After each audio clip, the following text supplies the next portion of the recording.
In the tapestry of life, where every thread holds a story, America in Black and White emerges as a haven for the voices echoing through the heart of our communities.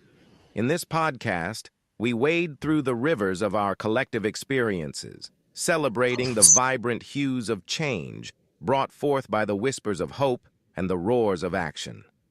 It's more than just a conversation. It's a journey into the heart of our society, illuminated by the light of those daring to dream and do. Join us, and let your voice be the melody that guides us toward a dawn where every color finds its place in the masterpiece of our shared destiny. Together, let's paint a future brimming with the positives that dwell in our minds and the actions that shape our world. Good evening, good evening, good evening, and welcome, welcome to America in Black and White. I'm your host, Charles Zachary King, and as always, I am grateful, genuinely, deeply, profoundly grateful that you chose to spend this time with us.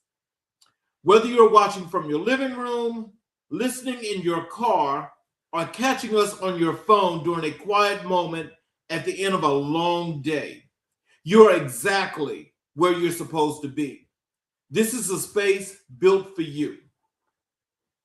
But first, let me tell you who we are for anyone who may be joining us for the very first time. America in Black and White is not just a show. It is a mission, it is a commitment, a covenant, really, to have the honest, uncomfortable, necessary, and ultimately uplifting conversations about what it means to be Black in America. Not the sanitized version, not the version that makes everyone comfortable, the real version, the version that acknowledges pain while refusing to be consumed by it, the version that tells the truth about where we have been so we can be intentional about where we are going. We are solution focused, we are community driven, we are faith anchored, and we are unapologetically Black in all the beauty, complexity, and power that carries. Now, let me tell you about our guest tonight. His name is West Ferguson. And when I tell you that this man's life is a testament to what happens when a boy raised with values, shaped by history, and anchored in faith decides to show up fully in every room he walks into. I mean that with everything in me. Wes Ferguson is a DEI executive, a community steward, a mentor, a servant leader. He is a man who took the lessons of his mother's kitchen table, those conversations about Black history, about dignity, about giving back, and carried them into boardrooms, nonprofit boards, and the hearts of young people who needed someone to believe in them. His journey from humble beginnings to one of the most respected voices in diversity, equity, and inclusion is not a fairy tale. It is evidence that our stories matter, evidence that the investment our mothers and grandmothers made in us is never wasted, evidence that you can hold space for both corporate excellence and community love, and that those two things are not opposites. They're always meant to work together. So tonight, we're going to go deep. We're going to talk about where Wes came from. We're going to talk about what the mentors who shaped him, the history that fueled him, and the faith that sustains him. We're going to ask the hard questions, and he is going to give us real answers. Buckle up, American Black and White family. The conversation that you have been waiting for starts right now. Let's go and let's welcome Wes Ferguson to the show. Hello, Thank sir. you. Hello. Thank you so much for having me. Yes, sir. So is there anything you'd like to say to the audience before we get into the show? That was a wonderful introduction by Charles. I am honored to have been reached out by Charles to be featured on this channel, featured on this podcast, live, to answer questions and really have this discussion that is America in black and white and really does lend its voice. So I'm super excited to be a part of this mission. Thank you for having me yet again. Yes, sir. So as we jump into the show, well, I'm going to start with what we call your roots in your early life, so people can get to know a little bit more about West before West became who he is today. So take us all the way back to the beginning. Where did you grow up, and what was the energy of that household and that neighborhood? What was that like when you were a child? Wow, we're going all the way back.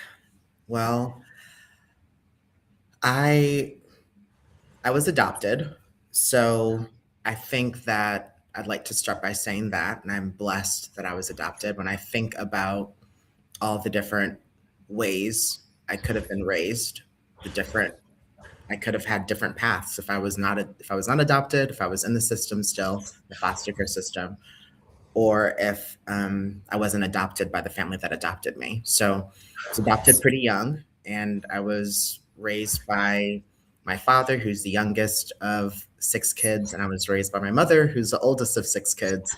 So it's always been an interesting collaboration of the parenting styles growing up. But we lived right down the street from my grandmother. My parents really scraped and saved to be able to take us to a good school system where in the beginning we were the minority. We were one of the few Black families that were there. But in doing that, they wanted to provide us with something different than maybe what our cousins grew up with, or and it was their sacrifice. They understood that education was the foundation for a better life. Yeah. So your mother is clearly a foundational figure in your story. How would you describe her, and what is the first memory you have of the understanding just how powerful her influence on your reality or on you really was? You know, my mother is this might be something that is known or that is felt within other people within the Black community, but on both my father and my mother's side, the women were the breadwinners. So even though the men were hardworking on my father's side, maybe less so on my mom's side, because it was mostly women on my mom's side. My mother really, like, getting her doctorate degree, but she started out with her associates, and she didn't really finish until she was probably in her late 20s. She didn't get her bachelor's till her early 30s, and then she moved up and got her master's, and then her PhD, went back for her baccalaureate, and she's now currently going for her JD right now. So she is a force to be reckoned with, and I think I realized that when I started to realize what all of the women in our family, what they were doing with their lives, how they were supporting their families in the best way that they could. Not always perfectly, not always seamlessly, but they were supporting their families. And my mother was able to, in times of struggle, like during 2008, that's when I kind of saw that, oh, it's her job. It's her education that is bringing us to safety financially as a family, to security as a family. So I think that was a defining moment. I think the 2008 crisis, and I think for a lot of us, 2008, 2010, that was really my understanding of knowing that my mother and her education and her force is something not to be reckoned with. Well, look, before I ask this next question, let me just say hello to all of our audience and everyone that's out there listening, everybody that's participating and with this live right now. I want to thank you for your time, and I hope that you guys are enjoying the show. And please put your questions and comments in the chat so we can get this great message that West is about to leave for us. So West, your mother instilled in you love of Black history from a very early age. What does that look like? Is it books on the shelf, dinner table conversations, intentional lessons, Walk us through what that world felt like as a child. I feel like for me, it's music and church. So, music and faith. My mother grew up Jehovah's Witness, and she later moved over to my father's religion. He's Baptist. And we grew up in a church that was a small church where my father's family was the founding family. So highly respected, but also was a very tiny church. There's a lot of love, a lot of care and attention, a lot of family aspect, community aspect to that. And just such a blessing to be raised in a church like that. That said, we were also raised around a lot of music. So Michael Jackson, Janet Jackson, uh, Jackson 5. I mean, anything Jackson family oriented, but I mean, a lot of other Black artists. And I grew up with movement, right? We danced around the home while we were always cleaning and cooking. And I feel like Black music and Black the Black church, right? This idea of what it means to be Christian and Black was definitely a big part of my upbringing. Then it was also supported by my grandmother as well, because we lived down the street from her. So that was a big thing. So I feel like my understanding of what it means to be Black comes through the church, and it comes through music. Yeah. So, growing up in a working class household can shape a person's in profound ways. What did your upbringing teach you about hard work, dignity, and community that you simply could not have learned anywhere else? Wow. I come from my grandmother is actually the youngest child of grandparents. So my great grandparents' parents were slaves. So my grandmother came up here when she was, she was younger, but she moved from Savannah. It was a big trip to make with her family to Cleveland to get a job. Her husband, my late grandfather, he was at Ford, and that was the foundation piece, right? So we grew up understanding that hard work is key, and that also that no job is a small job. So we were raised on hard work. We were raised on, good home training, so to speak, right? Our grandmother was in our lives, all the time. So when I think about, what does it mean growing up in humble beginnings? It's that no job is small and every job is precious, right? Any job that's on your resume is helping you to advance further. Going to work on time, making sure that you show up, making sure you ask for extra work, making sure that you are an asset, not a liability, that you are innovative. These are things I grew up with, not from just my grandmother, or understanding what it means to have a job and how a job supports a generation, right? Because Ford really did support a generation of my family moving and migrating from the South to Cleveland. But also, even my mother's side, education was the forefront. My grandfather, my late grandfather, on my mom's side, he was actually a chemist. He actually also, and this is something that's maybe a little more private, but he has a musical past as well, and he has records and some royalties that came from some of those records of being a part of a great band. And it's something that so it wasn't just education, it was also, once again, music that helps to drive us as a family. And I think I've learned a lot about just being a hardworking person, no matter what your role is, and giving it your all, not knowing what's around the corner, right? You do a good job at your one role, you might be offered something else, there might be a promotion on the table, but these were things I learned as a very small child. So when you think about those things from, younger West, that what you were taught, and now you're older West, can you tell us what are the most unforgettable lessons and things that you have learned that you carry with you today? I think about my grandmother and her gardening.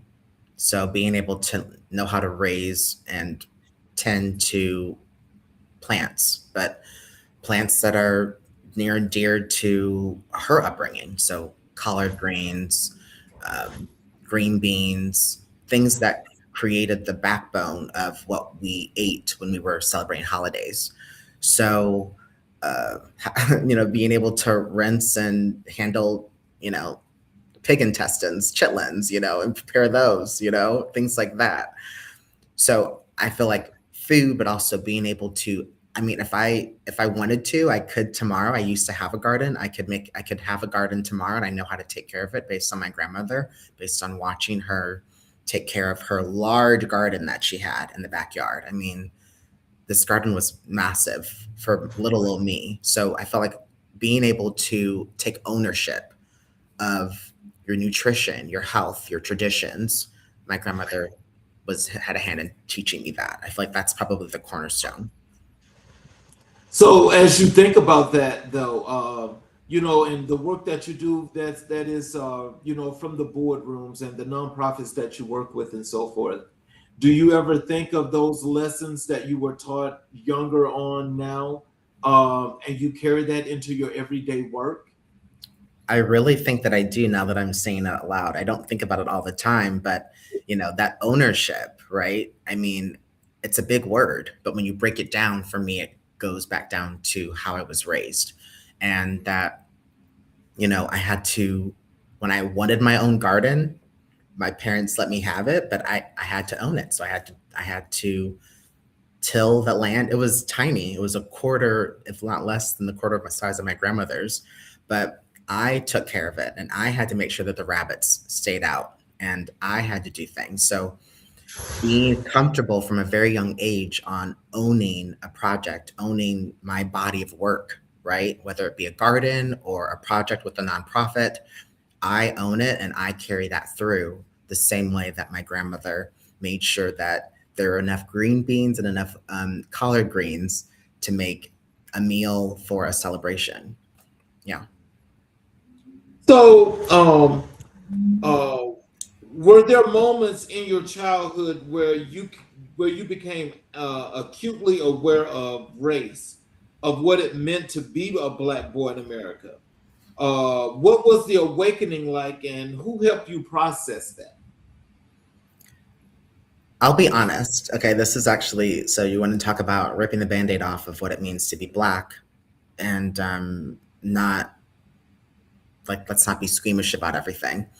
I realized that there's a multitude of ways to be black in America, right? But I learned the two biggest ones is where you live, right? What side of the tracks do you live on? As Mm. as we started to grow up, we realized, I mean, and I think me and my siblings all realized that we weren't, our parents made sacrifices to get us into certain school systems so that we could have a certain amount of, I guess you could say privilege, but a great foundation so that we had a great education, right? High school education to start out with.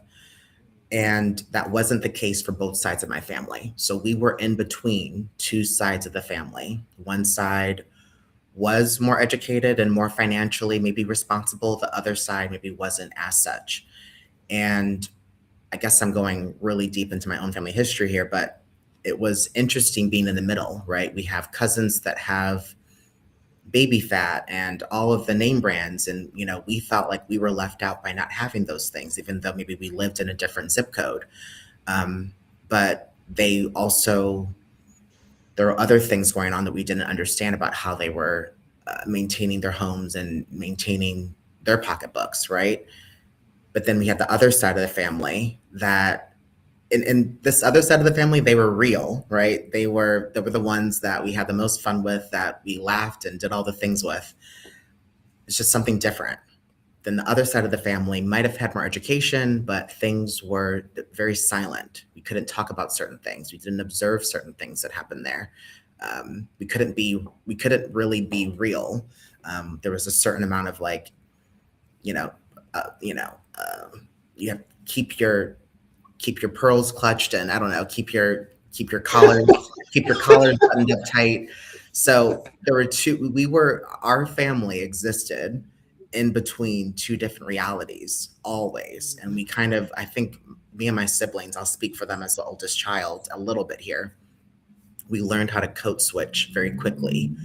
What, when to use certain lingo, when to not, maybe when we were younger, trying to make sure that we fit in with both sides of the family, so to speak. It's not that anyone told us we had to, but I think we learned that, oh, wow, it's not just that we're in a predominantly white area, but also there's two different ways to be Black as well. And this is just one of those things we have to kind of get used to, is the fact that we were raised differently, and we have two different sides of the family that might need two different ways of, or two different versions of who we are, kind of. Yeah. So was that like a coping mechanism? I guess you could say we used it to cope. I think we had fun on either side. It's just the fun looked different. The conversations looked different, right? The trauma on either side of the family looked different.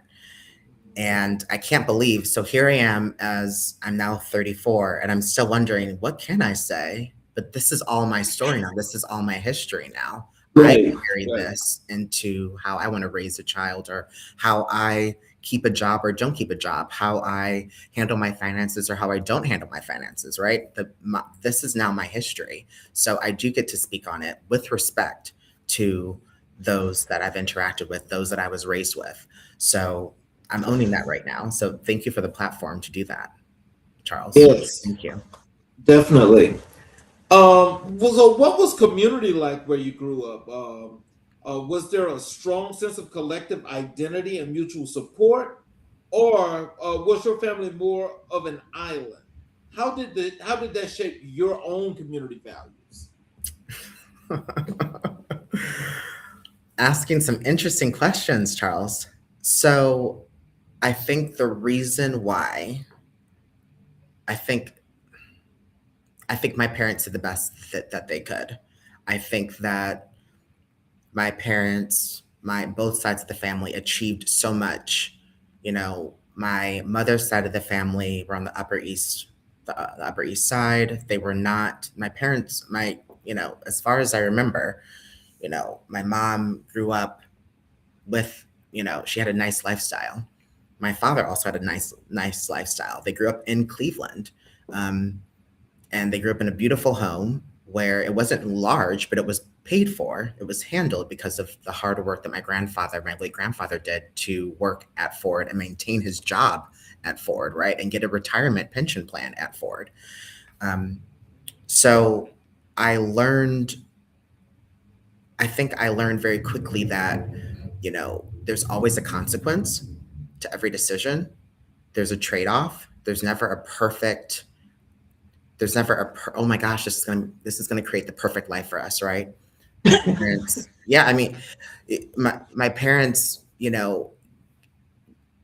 my parents got us into a great school system, but in doing so, but not even just that, the fact that all of the different traumas of what it means to be Black and have to not have conversations around what it means to be Black in your communities, because they might be predominantly white, or maybe you are trying to save face. Maybe sometimes when you are tapping on the door of trauma or on difficult conversations that want to be had, that need to be had, but cannot be had because you don't have the language for them, you don't have the support system for them, they just never happen. Things fester. And I think what happened, and I can say this on average, is that in my family on both sides, it was very clear to me, and it's more clear to me now, mental health and being open to being emotionally available, right? Those are just not the average experience that we grew up with. And I talk for me and my siblings yet again, just because I'm thinking about where we grew up as a household. We were loved, we were cared for, we had food in our bellies.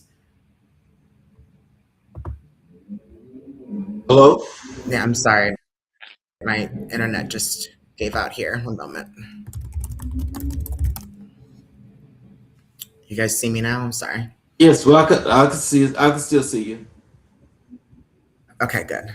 So yeah, what I'm trying to say is that we grew up in a home where, in a lifestyle where to be Black was understood, but there were so many different layers that I think had been lived and experienced by the time that we were born that were not always talked about or accessible because you didn't talk about certain things. And because you didn't talk about it, it was a weight. It was a weight, and that weight was experienced as silence, honestly, in a lot of the households that we were in, the communities that we were in. Things went unsaid, things went undone because there weren't spaces in the communities that we grew up in to talk about trauma, to talk about emotional neglect, to talk about things of that nature. So we grew up we grew up from parents that our grandparents are part of this silent generation. You didn't talk about certain things. And because we didn't talk about certain things, the weight of those things were passed on to me, my siblings, my cousins. And it was up to us to carry those things, to process those things, sometimes, a lot of the time, by ourselves. So, yeah, that's the community that I grew up in. And that's not a bad thing. I think it's just the truth Right. that a lot of things couldn't be discussed and a lot of things still are not discussed. But that's one of the things that that's like an understood thing in our culture is that was it my house, stay in my house. You don't It's talk very about true. it. So It's so true. I'm breaking a lot of rules right now, I guess. that's Um, an understood thing, and that's one of the things I think that's so deep and so deep about the ingrained. culture. But it Yeah. makes you the person that you are because it's clearly one of those things that gave you the resilience and the structure and the strength that you have right now today. Yeah, I mean, I'll be honest with you, it made me very curious because I saw the things that were happening. I noticed the patterns. I think any of us can see the patterns, right? We've talked about what does it mean to be Black in America, and how it looks different in other parts of the world if we're Black in, Africa versus being Black in Germany, right? Or, in other places that don't have the type of policing that we have, right? So those systems here um, have affected us. It's up to us on how the effect of what those systems had on us. Does it create resilience or does it create um, a storm, a vacuum where there's more discord and chaos? Do we perpetuate the trauma that we also experience? And it's not an easy question to answer. It's not an easy topic, and it's person to person. We all have our own stories. We all have our own ways to process and deal and understand those things. So let's talk about your faith. When did you first develop a spiritual foundation, and was that cultivated at home, at church, or did it come to you in your own time? All of it. So yes, yes, all of that. I think it's transformed, it's morphed. I think that, wow, I guess I can go a little bit deeper here. I mean, so I think we all have childhood trauma. We all have life trauma that's happened to us. And I've experienced my own bit of childhood trauma. And it was after that time that I really struggled, especially as I became a young man and was 16 to 18, 16 to 20, really figuring out, well, what is my faith if some of the things that traumatized me were actually even capable of happening underneath God's watch? So I did struggle with my faith in my earliest 20s. I did find, I think, resilience, or I did find continuity, stability with my faith in God through understanding that life, just like I said, right, there are trade-offs, there's always consequences to our choices, to other people's choices that affect us because of the free will that we have as these human beings on earth, right? How God created us with free will that goes in positive directions, also goes in negative directions. So I feel like I've run the gamut of what does it mean to be a child of God, because I've had to come to terms with, okay, even as a young child, so bad things can happen to good people. Bad things can happen to people that didn't expect anything bad to happen and that we thought we were doing the right thing the entire time. So understanding that there's a greater purpose, not in our pain, but there's a greater purpose that we have on earth where we do exist with other people with free will, and that we ourselves also have to act intentionally with our own free will, but that we can't just say that nothing exists or that we're upset with God because of this free will. We have to we have to come to terms with that. And I think that's what allowed me to realize that, okay, I do still believe in God. I still do believe in higher power. Yeah. So, Well, and I can go a step further. I should have said this too. It's very interesting growing up with, the baptism, and then my mother, who was Jehovah's Witness and then moved over to this Baptist faith. So very, very interesting, because her journey and her faith is totally different, because of her upbringing and because of, when she married, what she married into. And I think that affected us as well, positively, for us to be critical thinkers through God's word, right? I can't recite the Bible back and forth like she can, because she went to Catholic school and she was Jehovah's Witness, and there's just things that were nailed into her, drilled into her. But I have an appreciation for what it means to be a child of God. so as a young person, who were the figures in real life or in culture that you looked up to and thought, I want to be something like that? What did greatness look like to you at the age of 10 or 12? Well, I'm going to be honest.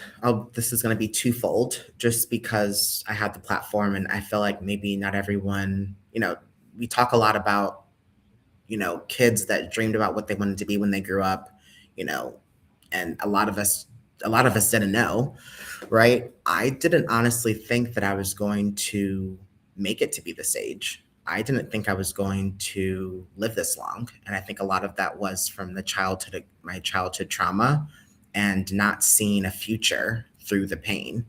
So I feel like I didn't start dreaming and really hoping for something, truly latching on to, oh wow, like what might life look like at 80 years old if I make the decisions that I'm making today. I feel like that probably didn't happen until my mid to late 20s. So in the past decade, have I been thinking about, oh wow, like what does it mean to grow up and how do I want to actually grow up? So that said, who do I look up to? I would say I look up to my mother. I look up to I, all the Black women that I've been raised by, whether it was in the church or whether it was at home, because I saw how much they were carrying, and it really fascinated me how much they were carrying. Now, that's not to say that my father didn't carry as much, but I was just very interested with this trend of, the fact that I have an aunt that was a senior vice president of a bank, and my mom, who has her doctorate degree and then got her baccalaureate degree, the women that were nurses and putting food on the table with their income, right? And even some of the women that aren't Black in my life, who were single mothers and had to raise their kids on small businesses and establish themselves. I think it's fascinating. I think it's amazing. And I look up to them, as well as the Black men in my life too. But, I look up a lot to the Black women because of what they've had to, experience through time, through history, right? I think we've always, and this is me saying this cut and dry, there's so many layers to it. I think we've always had room for the Black man in our hearts to empathize, because they were and this is just me, this is layman's terms, I'm not a historian, but we've always, when I say we, the Black community has always said the Black men were holding them back. We need to pour into them. What are we doing for Black men, for Black boys, but also Black women who were thought of as less than, Black men at one time when they couldn't vote and they weren't the leaders of the household at one point. How it seems like they have definitely caught up. And I know that the lens is coming back onto men and boys in general right now. And I think it probably does need to balance back out again. So yes, I think it's amazing, and I look up to my mother predominantly. So let's transition over to your education and career journey. Tell us about your educational journey. Where did you go? What did you study? And what drove your academic choices at the time when so many young Black men are navigating competing pressures around education and identity? Well, this is great. I'm not sure if you had looked this up before I became your podcast guest, but I'm a part of that questioning group of, young men, I guess, so to speak. When I was going through high school, I graduated with honors, but coming back to childhood trauma when I was younger, I didn't really know what I wanted to do. I knew what the world expected of me. I knew what my community expected of me. And I was very much a people pleaser back then. And I went down a path in my education for someone else, for my family, right? They were all calling me Dr. West very early on because I was going to be a veterinarian. I was going to go to veterinarian school. And it was a lot of pressure, but I was also dealing with mental health during that time as well. And there were some things that came up. I was diagnosed with OCD, and those things kind of took precedent. And when I talk about this experience of, okay, what happens in my house is what happens in my house, that's fine. But if you need professional help, if that's your mentality, then we don't know how to get the help when it's needed, when we're in crisis. And we didn't know how to get me the help. I didn't know how to get the help either. So I've honestly spent most of my 20s getting back to mental health, right? Understanding what my power is, not being a people pleaser, being able to be more assertive in how I see myself, building a better self-image, better self-esteem. And, I've gotten to the point now where we talk a lot about kids in college, and, I'm in a place now where I could choose my major and feel great about what I'm choosing, instead of wondering if I'm choosing it based on what I think I should be doing based on what family has taught me. So I have some college experience, but most of my experience is from life. Most of my experience, and the reason why I've gotten into management positions, or why I've gotten into luxury retail and was able to sell to, high net worth individuals, is because of my perseverance, and because of, just like I said, right, I was raised that hard work is necessary. Every job means something, and be able to grow incrementally through that.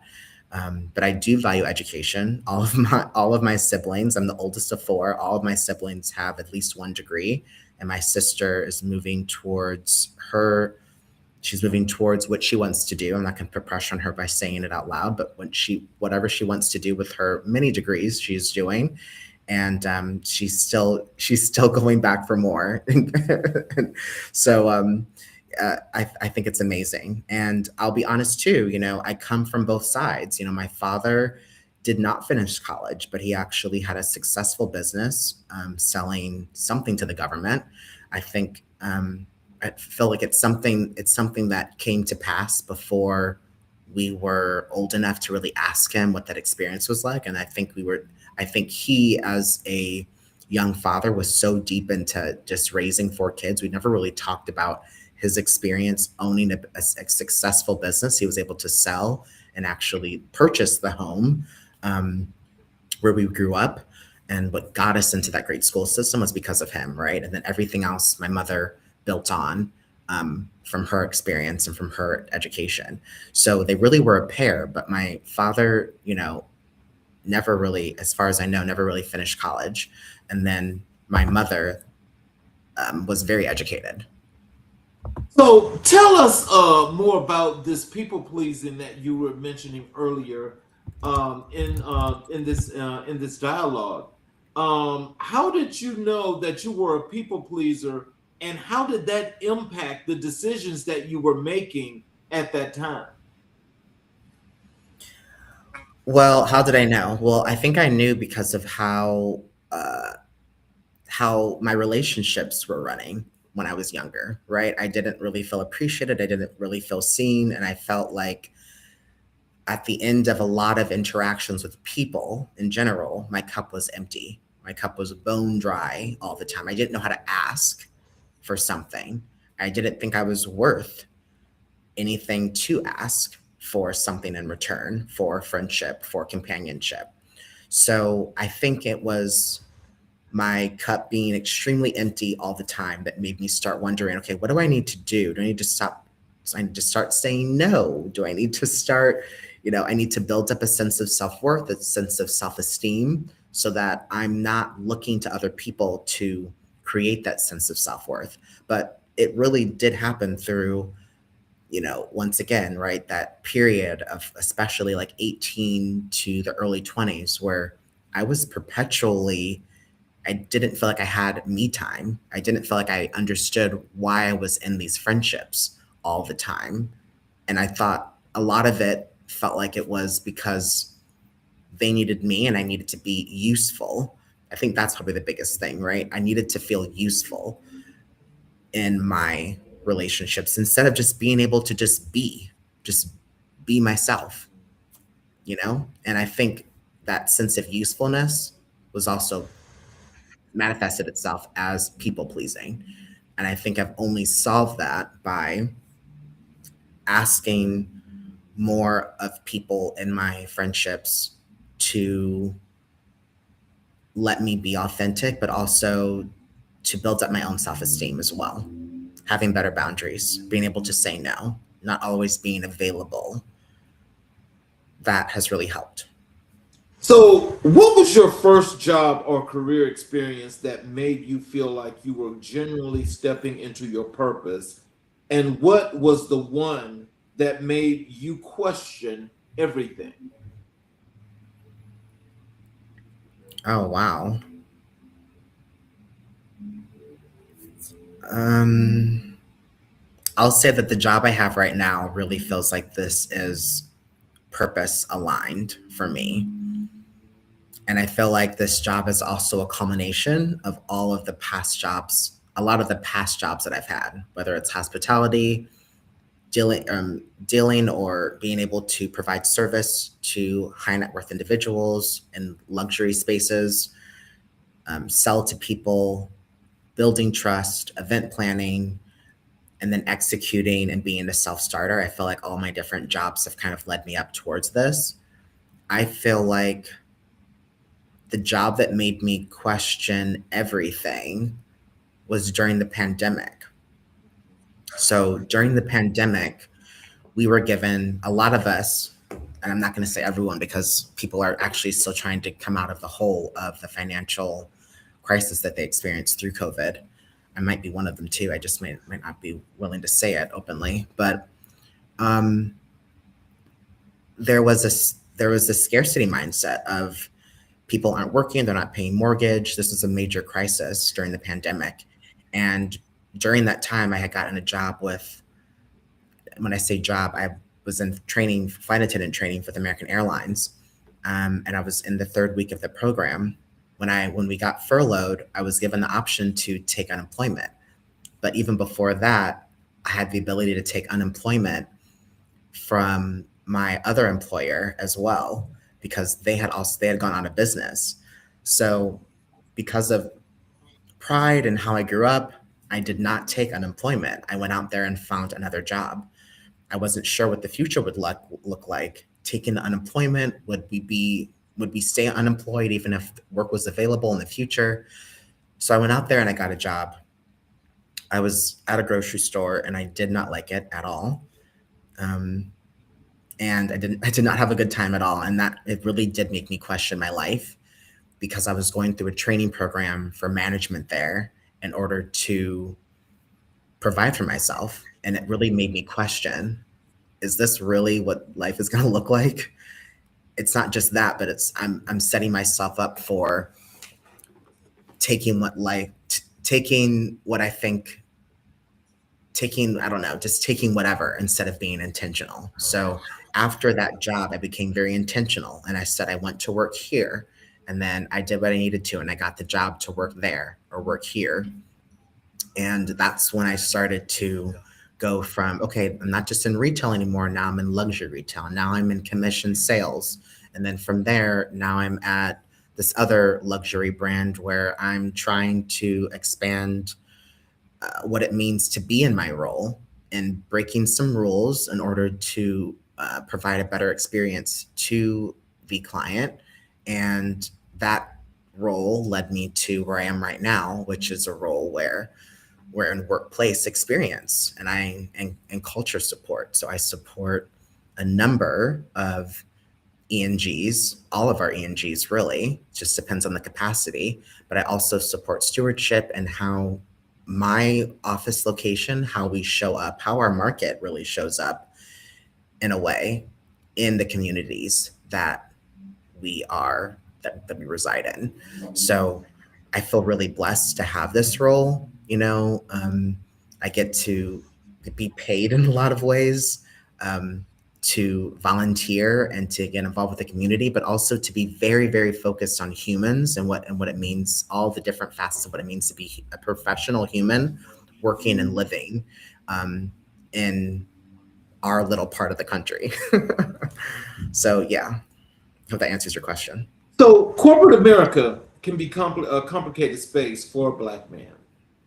What was your first real encounter with the culture of corporate environments, and what surprised you most, positively or negatively? Okay. Well, so I work in tax audit and consulting, and the accounting side of it, but honestly, I would say all of it is pretty white male dominated, and most people will tell you that as well. So it's really, and the tagline for my company where I work is delivering the power of being understood. So it's supposed to mean that you bring your full authentic self to work in order to empower the client experience, who we are as first choice employees or advisors to our clients for the market that we serve. And through the power of being understood resides this what it means, the tagline, I believe, is basically you bring your full identity. So whether that's gay, Black, brown, Asian, whatever faith you might have, being a woman working in this professional field, multicultural. I'm trying to hit all of our different ENGs in my head, all of our different employee network groups in my head, but basically that you're able to bring all of that to make it a amazing place to work, and also to create an amazing place for our clients, for our clients to work with. So I think that my job does a good job of doing that. They will tell you that there's still work to be done. That's why we have our employee network groups. It's not an easy thing being your full self at work when work still has to get done, right? Our workplaces, our professional workplaces, they're not a place for activism. They're a place to blend stewardship and culture into the 9-to-5 workday if you're in corporate, right? If you're a small business, that changes. But this is a big corporate engine, and it takes a lot of energy to move the ship in a direction. And I think it's about being intentional about the projects, about the in particular, we have a African American Center of Excellence, which is our ACE employee network group, which is for Black and Brown folks. And that basically is a place for us to not just communicate, but to share in Black history, to also teach people what it might mean to look to be an ally to Black and African Americans within our organization, but also in our community. So I feel like this job, because of how close I work with culture, has really opened up how I do that more intentionally, and how I can be a part of that towards the success of the business and the people that help the business. So, were there moments in your career where you felt invisible, underestimated, or forced to code switch in ways that were costly to your sense of self? If so, how did you navigate those moments? This is actually a really great question, because I feel like I feel like you, Charles, or even myself, because I'm starting my own podcast too. There's a whole, I'm actually really, really, really curious about other Black people, Black and Brown people that are working well, in areas where they are serving high net worth individuals, where the population might be predominantly white, Caucasian, and what all of that means. There's a lot of, it's very interesting. There's wealth everywhere, right? There's wealth across Asian Americans, all of our Black and Brown folks. I'm not going to go into all the different shades of Black and where they come from in the world, but there's a lot of wealth in all those areas, but we know that it predominantly resides within, white,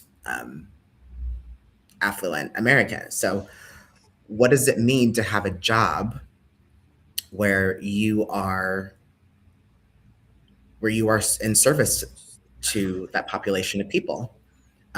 What are all the intricacies? So, I mean, I've been at jobs formally, right? I'll say like Yves Saint Laurent, RH, where a larger part of the client book is white, right? We definitely have people of all colors and all backgrounds that are our clients. But when we look at who's predominantly walking in and purchasing with us, they're predominantly white. So I feel like, yeah, I learned to code switch, right? I am also that Black person that's been told multiple times, especially in my youth, that I talk white. So it's very, very interesting. Something to, I think it's a larger question. And I would love to actually find other Black people, Black and Brown people that work in those, like, think about the people that are Black and Brown that sell expensive cars. I'm not talking about Audis. I'm talking about the next level, right? Like that they're on Ferrari or they're selling Lamborghinis. People that are at RH and maybe they're in management. Imagine look at Pharrell Williams, right? Love him or hate him at LVMH, right? What does it mean for him to be a Black man, a Black executive at a company like LVMH, right? I think it's super interesting. I don't have the statistics on the breakdown of, okay, well, this many people are Black here versus this industry versus the jewelry industry and what their customer base looks like. But I feel like that's a great panel discussion to bring in those Black executives or those Black top salespeople at like Chanel or Prada and ask them, what is it like?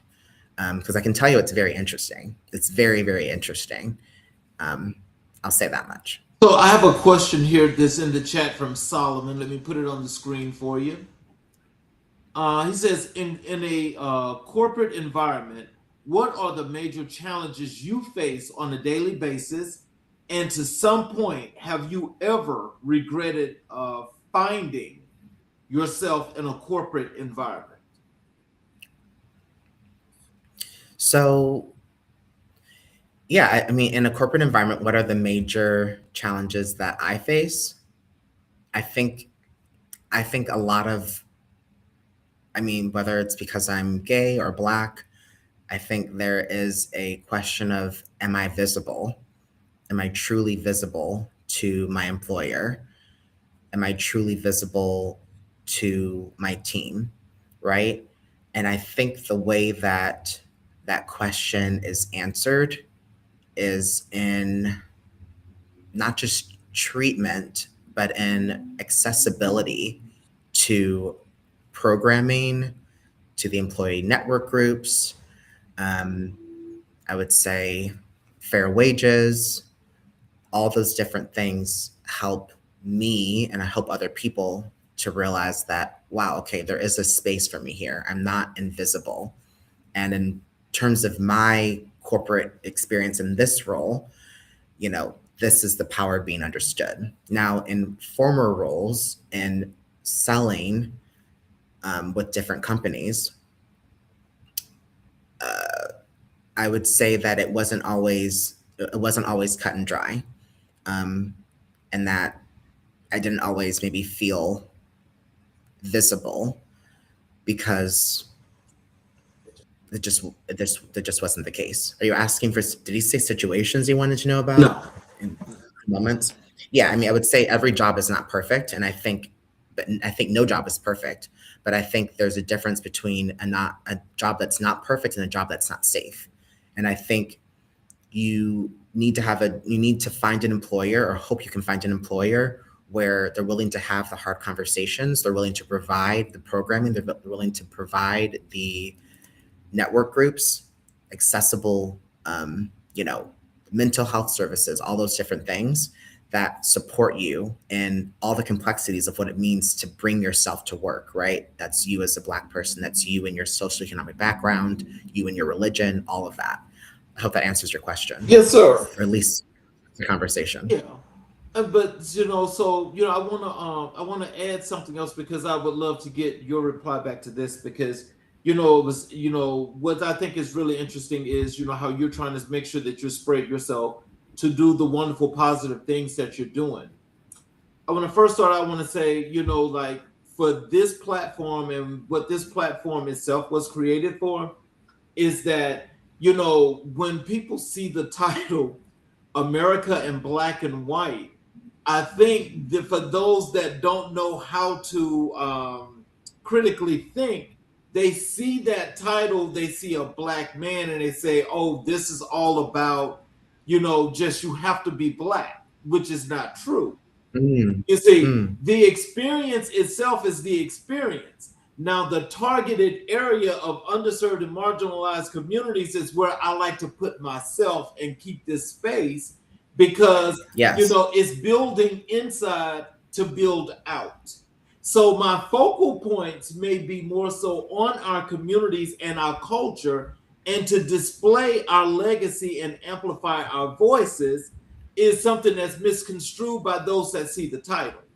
And so again, I think they have to understand and critically think what that means.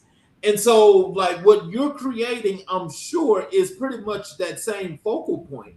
So I just think that once you put in that mission and you get the full understanding as to what you want your media outlet to be about, I think you'll start to see that point from a much larger visual perspective. Because when we think about corporations, when we think about segments of people, there are big segments and there are big parts of these that actually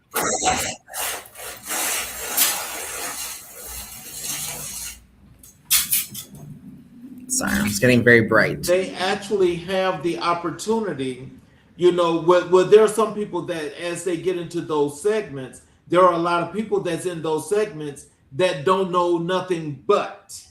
And when I say nothing but, that could be either that culture, that generation, whatever that may be. But you see, being multidimensional, being multifaceted, but Yeah. being able to speak to the things that matter most and what the target is sometimes how people can see that they get that tunnel vision. And so that's up to them to understand. But if they ask the question, they get the better answer. And so I think that's kind of like when we get to see what you're building, because I'm sure that it's going to be a very multifaceted organization.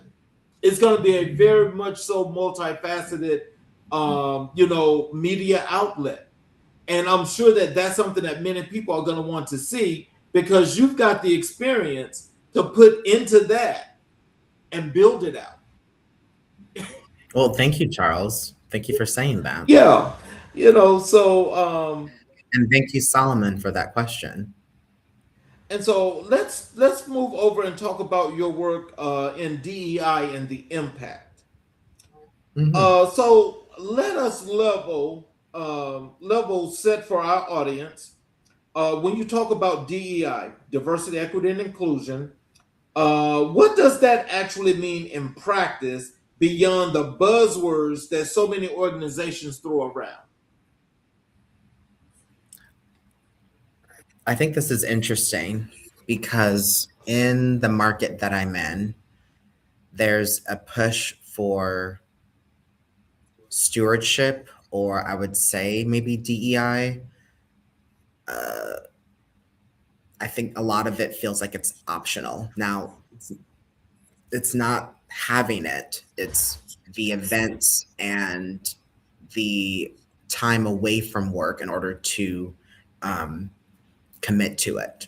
So we have a national DEI focus, right? We call it our culture of inclusion, our inclusion team. And then we also have local focuses as well. There's some regional stuff in there as well, but it's mostly the market and the national level. So at the market level, we really have the ability to see, well, if you look at market leadership, what does market leadership want to see in terms of culture, right? And can there be a business alignment?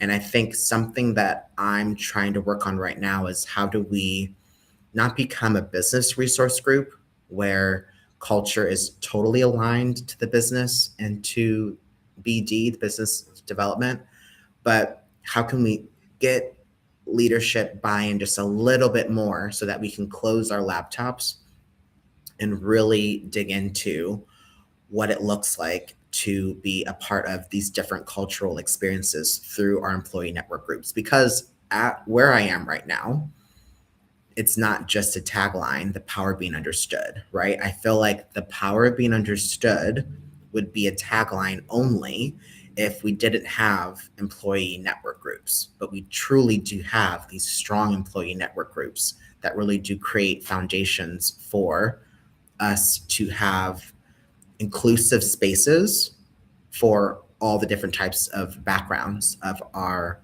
workforce. So it it's there's a lip service, I believe, in other corporations. I'm not going to name any names because there's just so many of them that struggle with that idea of, okay, we want you to come to work and be yourself, but then we don't provide the programming or the accessibility for services for mentorship, learning, professional development that encompasses all these different layers of what it means to be a human professionally working in a 9 to 5 in a corporation. And I think we do a pretty good job of that here at RSM. But also, that's something that I also support intentionally here in my local office and in this market. So look, let me pop this off about DEI because I want to get this response from you because I think that for the work that you're doing in the impact, I think people really need to understand where this works with you. And I'm gonna run down this street to the left. Okay, I'm gonna run over here to the LGBTQ community and talk about DEI because from the large perspective. So I'm gonna take it from the macro level to where it's been brought into a whole new culture that this does not matter. And so those that are intersectionalized that we don't think are main cultured, we need to get rid of that. And so when a lot of companies followed that same pattern and they decided that they did not want to continue to support inclusion, because that meant that Big Brother's not going to see you as marketable, see you as a place that was right, because it has to be just like this. It has to be narrow. Now, the place where you're at and the great work that you're doing in this program, tell us, how are you making this work when it comes to not just your company, but to the various communities, such as the LGBTQ communities, where the inclusion part of your job is showing serious, serious impact?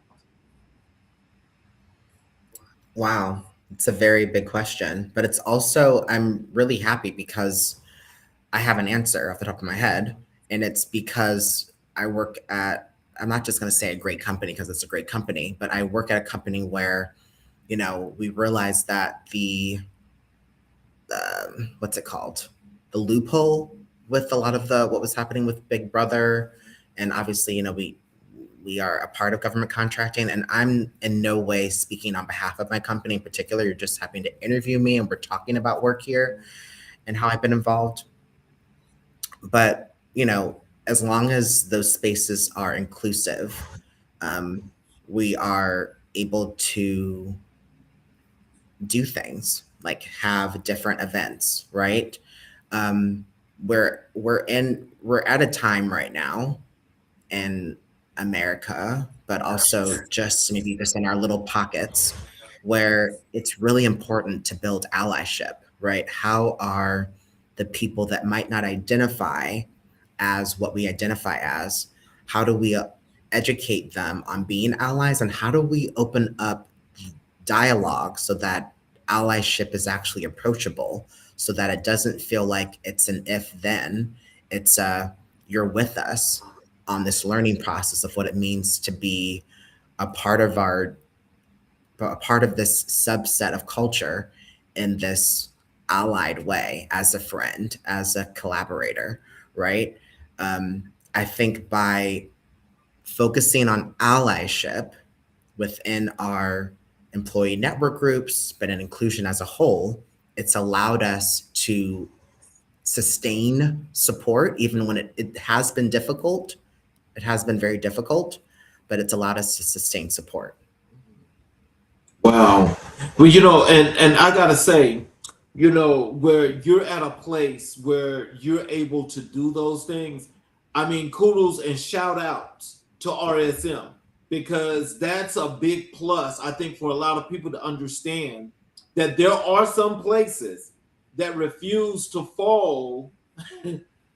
They refuse to kiss the ring and say, this is the only way I survive. I don't see that. I'm really happy that you're at such a place, and they should be very happy to have an employee like you. Well, thank you. And yeah, Your approach to DEI is described as rooted in data, storytelling, and authentic accountability.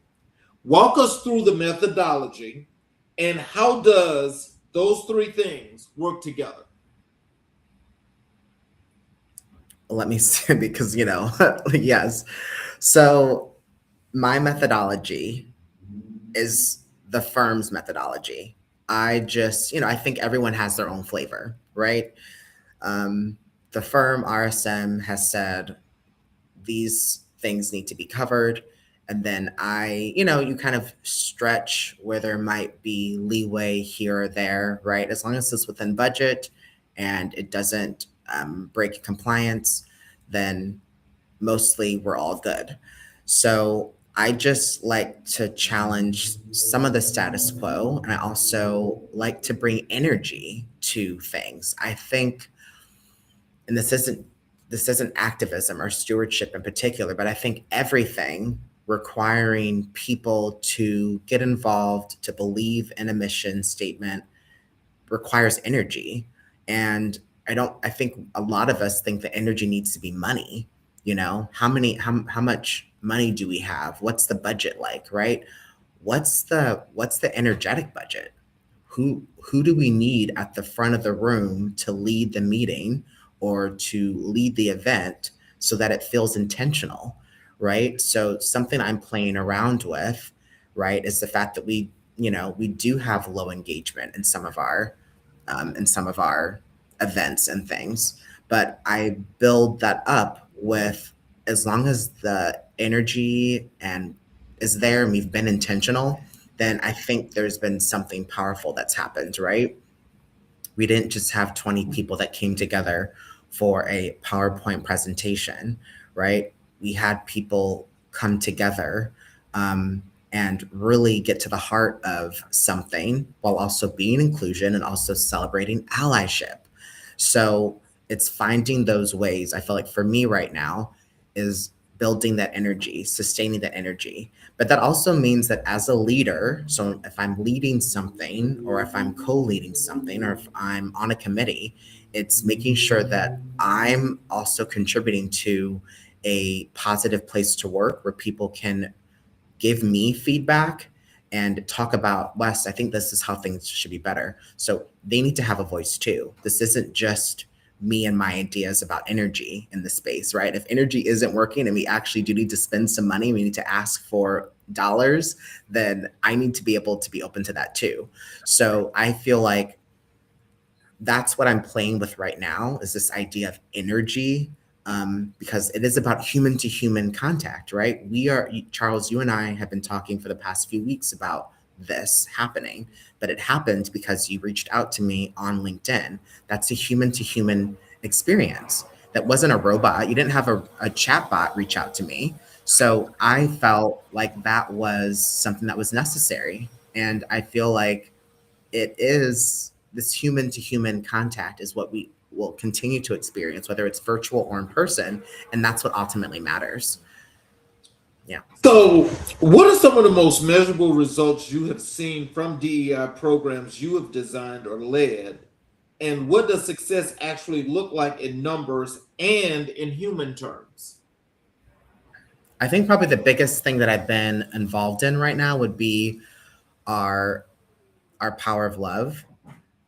So it's our season of giving here at RSM, where for my gosh, I want to say 3-4 months out of the year, we focus in our individual offices, our markets, on giving back to the community.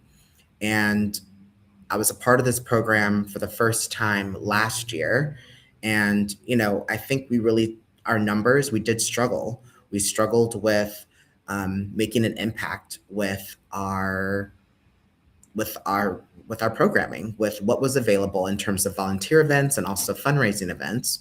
And it wasn't because no one did anything wrong.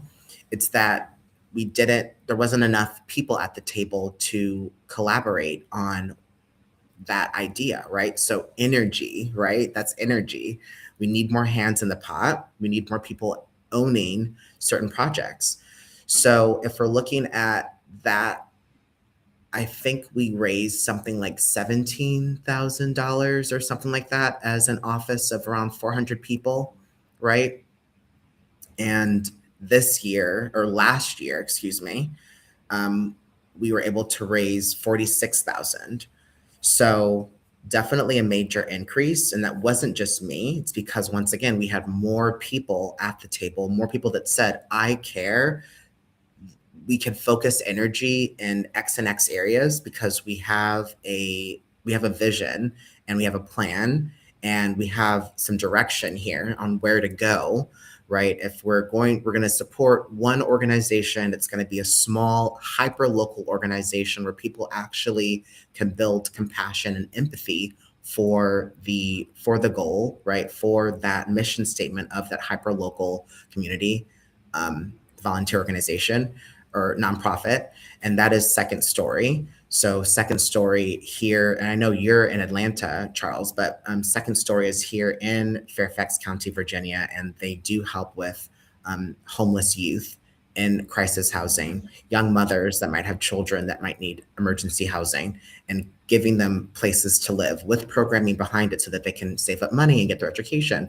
And though that I think resonated with our office folks, and they gave and they supported and they volunteered and they showed up, and what came of it was $46,000. So we're hoping to increase that this year. We're actually in the middle of that season right now, that Power of Love season, and I'm super excited to be part of it again. And that it's going off really, really well right now. So as we as we talk about this as well, I want you to do me this one solid, and that is, I want you to tell us, what is the importance? Why is DEI so important? But also in the inclusion space and doing all of this work that you're doing, how does it motivate you to continue to do that work? Well, I think that DEI inclusion is important for the reasons why Solomon's question was it was right on the nose of when DEI inclusion is missing in companies. You're at a loss of feeling like, are you visible? Do you regret coming to work? Do you feel seen? Do you feel heard? Do you feel supported? And is work an accessible place for you? So I feel like that's why it's important, right? We want the opposite of all of those. We want to be able to say that, yes, work is accessible for me. Yes, I feel seen and heard at work. And yes, I can develop into the professional person I want to be, but also personally develop at work openly, right? So I feel like that's why DEI is important. And I feel like what keeps me going, was that the second part of the question? What motivates you to keep doing this work? What keeps motivating me is because I know that I came to this job because of the culture, and I need to make sure that I'm doing the work to sustain that culture. I can't for me, I'm someone who, once again, I grew up, right, tending to a garden, learning that was very powerful.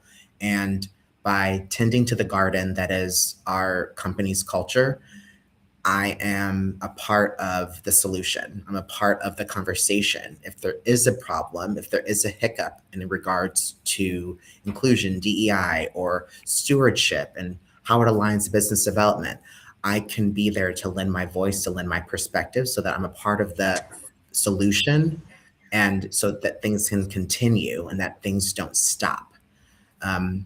So yeah, I would say that my reason for continuing is so that I know that I've done my part for culture in the workplace.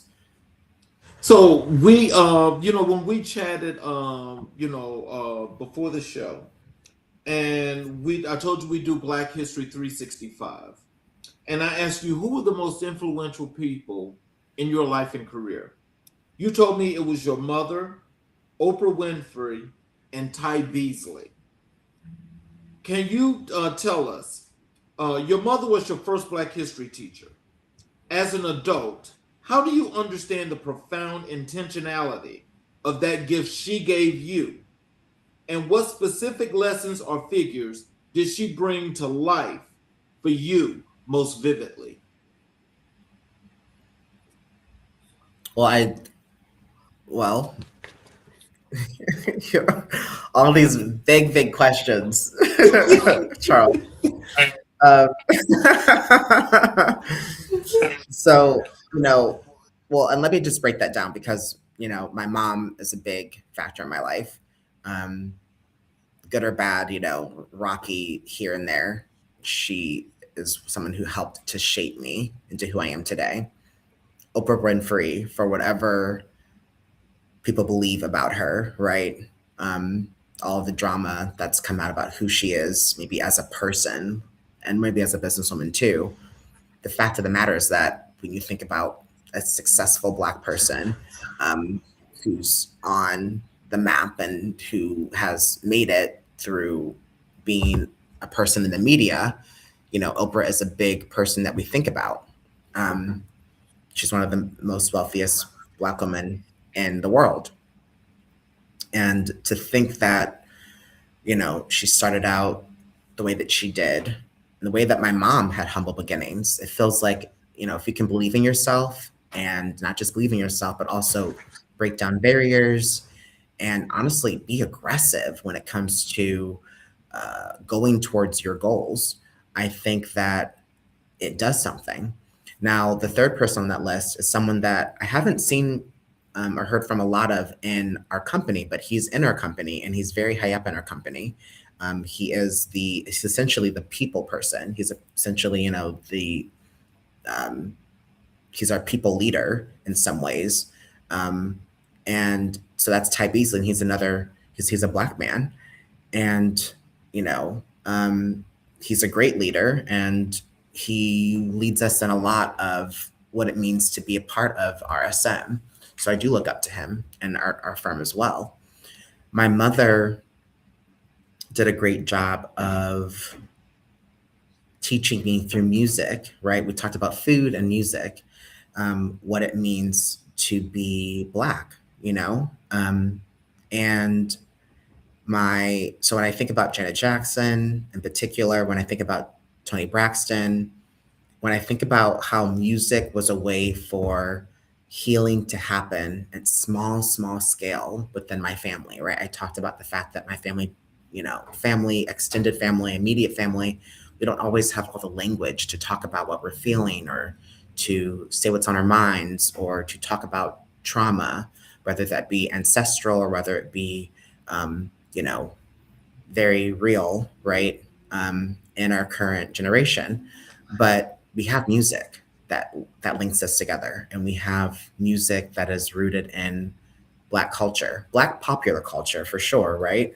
I don't think I'm talking about, you know, uh, some of the like I don't know a lot of like the really deep Black, music. Um, but I was taught on the popular Black music. That's what we listened to a lot in the house. I think part of that might have been too, just because of how my parents grew up and what they were exposed to, which makes a lot of sense with where they grew up, right? But either way, music was healing for us.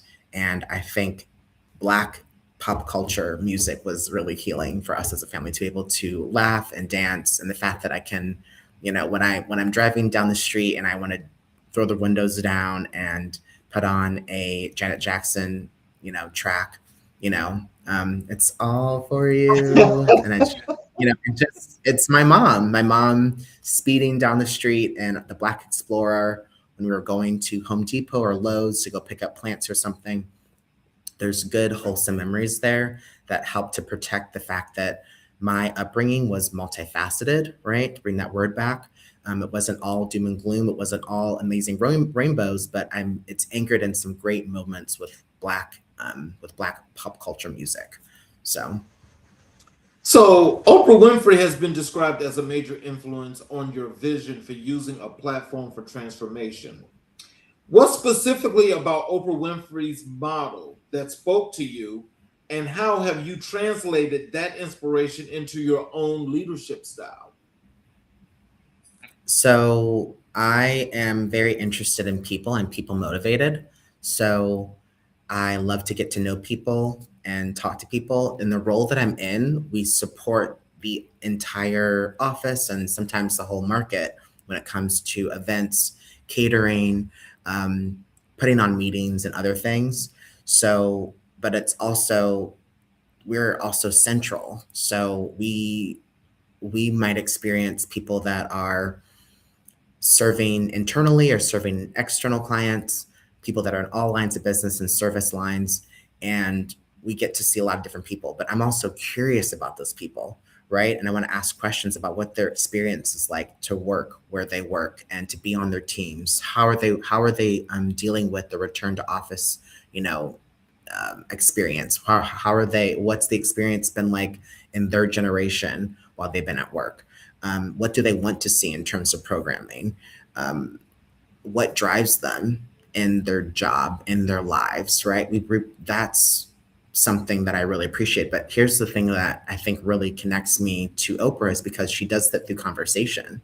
So she does that through listening. Sometimes her questions might be probing. Sometimes her questions might be controversial. So I don't think I go in that category when it comes to work. I really do like to leave. I like to leave space, dead air, so to speak, for people to fill it in how they feel best to do that. I think you've done a great job of that today with me, just kind of letting me ramble about certain things. But I think there's power in open conversation and conversation where there is not there's no judgment and where it's just please tell me what's going on and I'm going to leave you the room to be yourself and give you the room and the space to speak authentically and speak openly. And I think that's where healing happens. I think that's where true bonds can happen between people. And I think that's where we come together more as human beings, not just professionals, not just Black people, but also like all people, by learning about our individual histories, our individual stories, our narratives. So tell us about Ty Beasley. Who is he to you? What did his model of community investment and youth development show you? And how has his mentorship shaped the man you are today? I think the powerful thing about Ty Beasley is because I know a lot of us have role models that we don't really talk with at all, but they've been a role model for us. You know, maybe it's Bayard Rustin, or maybe it's, just another someone in Black history. I'm on the spot here. So I feel like Ty is someone who he works super high up in our company and he's a person of color and he's someone to look up to as like, oh, okay, wow, like we actually can exist these um, in these spaces, in these C-suite spaces, right? I think that's something powerful. So because of what Thai represents in terms of supporting culture and inclusion, right? Supporting the people here within RSM in a certain way. Um, he has been a role model by just existing, right? The same way that someone could look up to someone else that might be more public facing. They might never have had a conversation with them, but by reading their biography and reading what they've how they've gotten to a place of influence, how it positively affects that person's outlook on where they are in their lives and what they're capable of. So Ty has done that for me. I'm sure other people as well within the firm, to show them what's possible. So yes. So, final question for you. Beyond Oprah and Ty Beasley, who are the historical or contemporary Black figures in any field whose lives and work you return to again and again as a source of direction and inspiration? So we recently did a Pride virtual hangout to celebrate Pride Month here in our office, our market.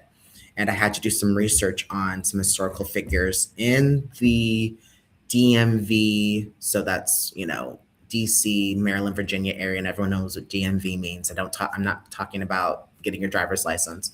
But the DMV area has a lot of history here. And I was actually able to find out about one of the oldest drag queens ever, named William Swan. So William Queenie Swan was someone who back in the late 1800s, like 1883, was like one of the first documented Black Right. gay male drag queens. And they were, I mean, you're talking about a time when there were lynchings and they didn't have any rights. I mean, they were just freed slaves at that point. They were just starting to free slaves, and Queenie was free, living. I mean, he was working as a tailor with kind of like his, I guess it was like his family's trade in D.C., but Maryland born. And at night, so maybe by day dressed up in men's tailored clothing, but at night, dressed to the nines and all the finery and all the things, questioning and being in opposition to what it means to be a Black man in America at that time, when you weren't even, to be a Black man was nothing, right? You didn't own anything for the most part, right? You didn't have anything to your name, but yet I'm going to also go ahead and put into question what it means to be a man in general, right? It's just this artistic person bringing together different people that are also Black, or also they had allies as well. And they were constantly broken up. Their parties and their events were constantly broken up and all these other things, and the fact that he had the audacity to be himself and to dress up in drag confidently during that time is astounding to me, and makes me want to figure out how I can be more myself, be more authentic.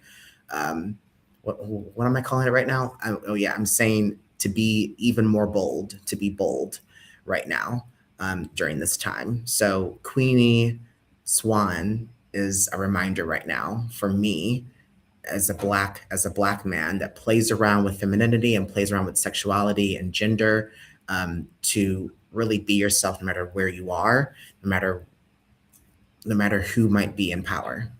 I want you to check out my blog, because I did a blog post on her a while ago. Are you serious? That's amazing. I did, and I will tell you, what they call the duck walk now. They called it the cake walk. Oh wow! And when they did the little shows like they do today, they would win a cake. Oh wow! They would win. Interesting. They would win a cake, but as you were talking about the parties being broken up, they could break up as many parties as they want to. She still had her parties. Yes. She still had her parties because she was going to be who she was. So to you, as you're saying, you're trying to figure out how to be more bold, be more of a bold person.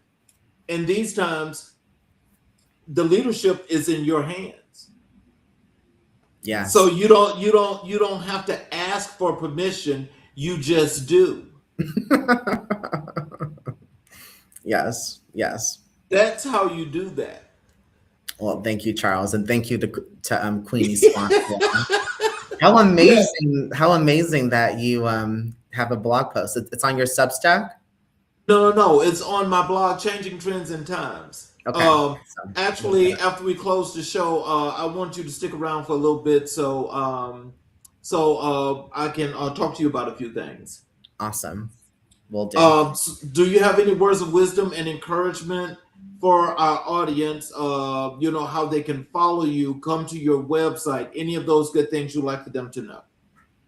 Yeah, sure. So I'm actually focused on leading with wonder. So whether that's leading with curiosity, but I call it wonder because wonder is actually what comes before curiosity. So you can find me on Substack, on Instagram at Wonder with West. And I'm just starting up those spaces to really start thinking about having my own podcast where the basis is wonder-filled conversation. So it's Wonderful Conversations podcast. And I'm super excited. Just like Charles said, this is about multifaceted critical thinking, but just understanding that the stories, every single person's story, right? I'm sure it'd be very different if I was interviewing Charles right now, the things that would come from Charles because of Charles's experience, but also the fact that I believe that the only way that Charles has been able to create, one of the different ways, is through this curiosity of all these different people's stories.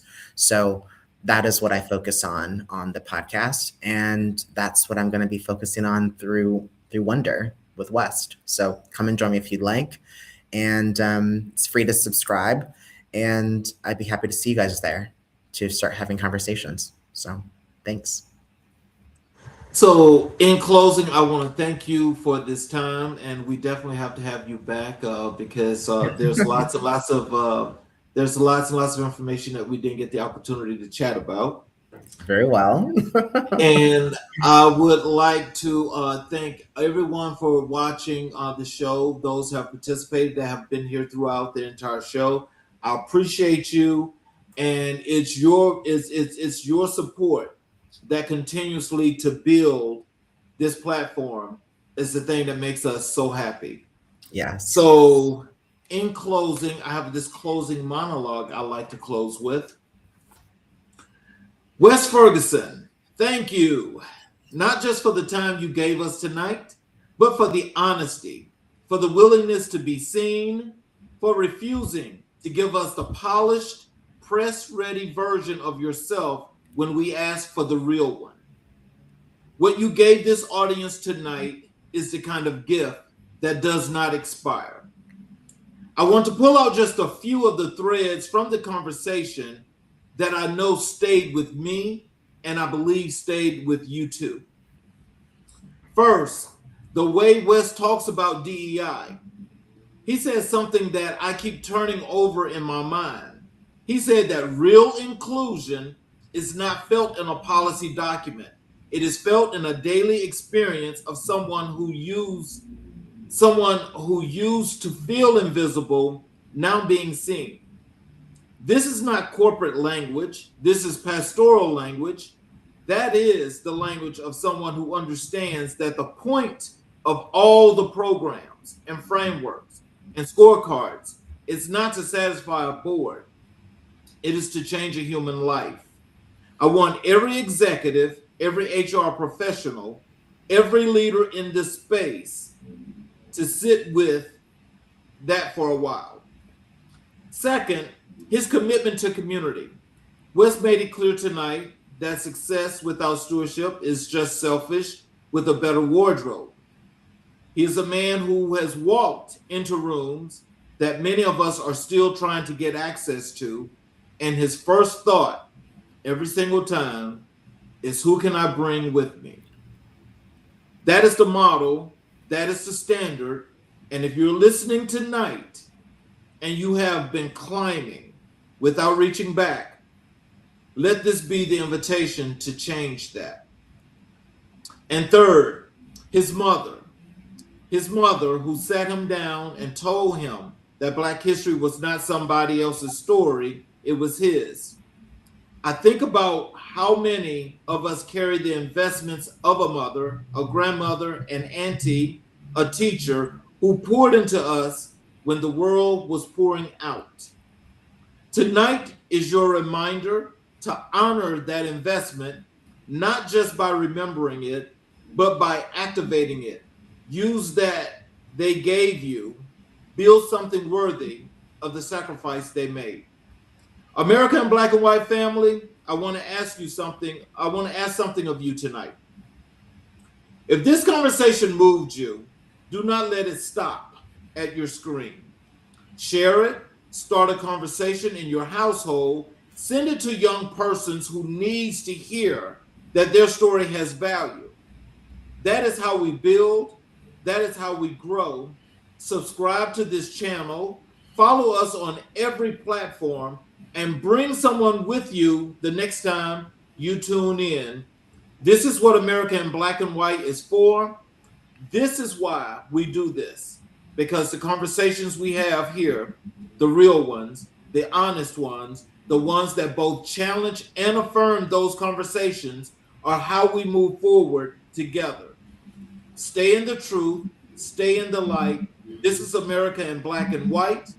Join us tomorrow for another great episode where we will have the owners of Pop Stars Popcorn here to talk about how they maneuvered through the COVID situation and have made a polished business, and they're Black owned. We'll see you guys tomorrow night at 6 p.m. Eastern Standard Time. You all have a great